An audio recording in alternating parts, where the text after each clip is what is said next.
Derrick Mason always said the open road was the only place he could breathe, the only place where the weight of memory, the scars of battles, and the noise of a world that never forgave him for the color of his skin couldn't choke him into silence. And that night, as his matte-black Harley roared across the near-empty interstate under a velvet sky pierced with stars, he felt that fleeting sense of peace he had earned 1,000 times over in deserts and jungles where men bled and died so that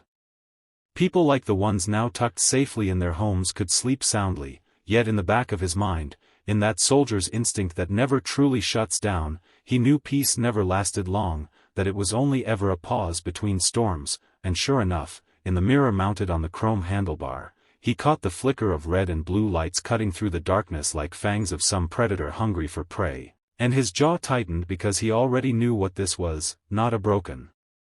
tail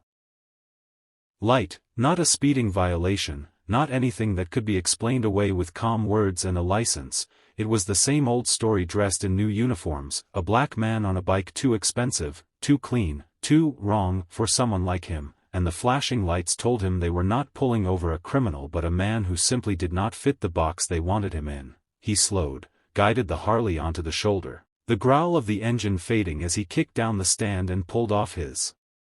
helmet, revealing a face that carried both the sternness of command and the fatigue of someone who had spent half his life in service only to come home to suspicion. His eyes steady and unblinking as 2 patrol cars pulled in behind him, doors opening, officers stepping out with the swagger of men who thought the road belonged to them alone, their hands resting just a little too easily on their holsters, their grins sharp, predatory. And when one called out, "Evening, biker, what gang you with?" Derrick simply held his ground, his voice calm but heavy with a quiet authority that was both natural and earned. "No gang. Just a man on his bike. License and registrations in the saddlebag, if that's what you need." But his civility only made them smirk wider, as if politeness were an insult, as if his composure threatened their fragile power. And when the second officer stepped closer, circling him like a wolf testing the strength of its prey, he jabbed a finger toward the Harley. "That's a mighty fine machine. Can't imagine how someone like you got it," the emphasis on "someone like you," dripping with venom, and Derrick's hand flexed slightly at his side, but he didn't rise to it because restraint had been drilled into him long before these men were even old enough to shave. Restraint in the face of chaos, patience in the face of provocation, but restraint was not weakness. It was the silent calculation of a soldier who knew when to strike and when to hold, and deep inside, behind the stillness of his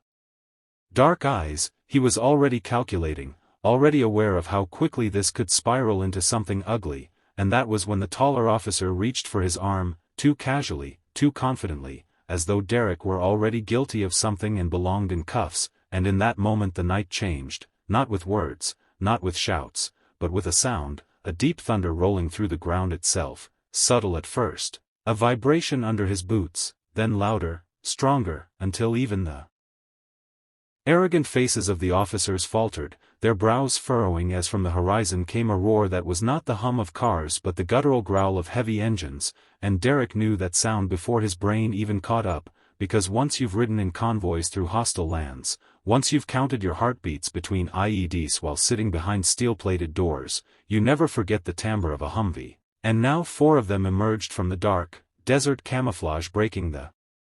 monotony of the highway night, headlights blazing like the eyes of titans, tires grinding the asphalt, and the 2 officers stumbled backward instinctively as the convoy closed in, surrounding the shoulder, cutting off escape, boxing in not Derrick but his would-be tormentors. And from those armored beasts poured men and women in body armor, boots hitting the ground in synchronized rhythm, rifles slung across chests not in threat but in readiness, faces hard, disciplined, the unmistakable aura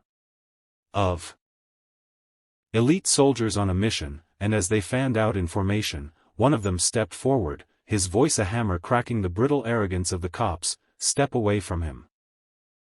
now." And in that instant the entire balance of power inverted, the predators became prey, their smirks collapsing into stammered questions, their fingers twitching with the fear of making a mistake too costly. And Derrick stood slowly, swinging his leg off the bike, his broad shoulders casting a long shadow in the headlights, his presence no longer that of a lone rider but of a commander with an army at his back. And he let a smile touch his lips, not wide, not joyous, but sharp and dangerous.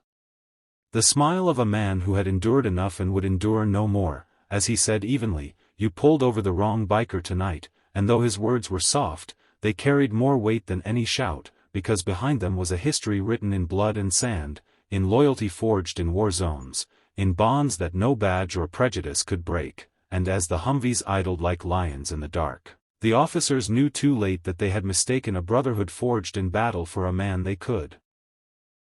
break on the side of the road, and in that realization, the fear in their eyes spoke louder than their stammered apologies, but Derrick did not move closer, he did not need to, because his presence and the shadow of the army around him was already the loudest answer to their hate, and in that silence, under the stars and the roar of engines, he knew the war wasn't over, it had only just begun, and tonight was only chapter 1 of a reckoning they could never have imagined.